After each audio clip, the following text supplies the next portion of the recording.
Inmates at a Delaware prison took 4 Corrections Department workers hostage Wednesday, a move the inmates told a local newspaper was due to concerns about their treatment and the leadership of the United States. The hostage situation drew dozens of officers and law enforcement vehicles to the James T. Vaughn Correctional Center in Smyrna and prompted a statewide lockdown of all prisons. One hostage was released Wednesday afternoon and another was released hours later, leaving authorities negotiating into the evening for the last 2 being held. A preliminary investigation suggests the disturbance began around 10:30 a.m. when a correctional officer inside Building C, which houses over 100 inmates, radioed for immediate assistance, Delaware State Police spokesman Sergeant Richard Bratz said. Other officers responded to help, and the employees were taken hostage, he said.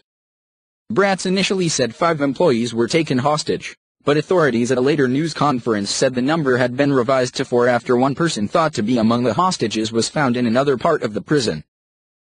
Robert Koop, Secretary of the Delaware Department of Safety and Homeland Security, said 27 inmates also had left the building over the course of the evening. Authorities don't know the dynamics of the takeover or whether those inmates had been held against their will, Koop said. One of the freed employees was taken to a hospital for injuries that were not life-threatening, authorities said. The condition of the second wasn't immediately available. Earlier in the day, inmates reached out to the News-Journal in Wilmington in 2 phone calls to explain their actions and make demands. Prisoners funneled the calls to the paper with the help of one inmate's fiancé and another person's mother. The mother told the paper her son was among the hostages. In that call, an inmate said their reasons for doing what we're doing included Donald Trump. Everything that he did. All the things that he's doing now. We know that the institution is going to change for the worse. That caller said education for prisoners was the inmates' priority. They also said they want effective rehabilitation for all prisoners and information about how money is allocated to prisons. Koop said authorities had been communicating with the hostage takers via radio. He also noted that inmates in Building C have access to television and could be watching the news conference live. We'd like to tell them we want to resolve this peacefully, he said.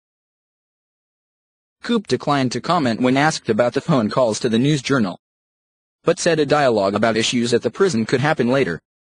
Once this matter is resolved safely, then that will be the time to talk if the inmates want to talk about conditions, privileges, those types of things, he said.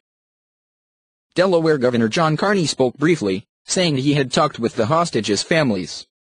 As you can imagine, it's been very difficult for them as well, said the new Democratic governor.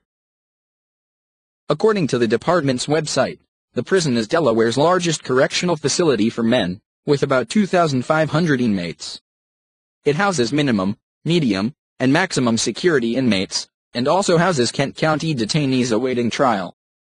It employs 1,500 corrections officers, according to Bruce Rogers, counsel for the Correctional Officers Association of Delaware. In 2004, an inmate there raped a counselor and took her hostage for nearly 7 hours at the Smyrna prison, according to an Associated Press report at the time.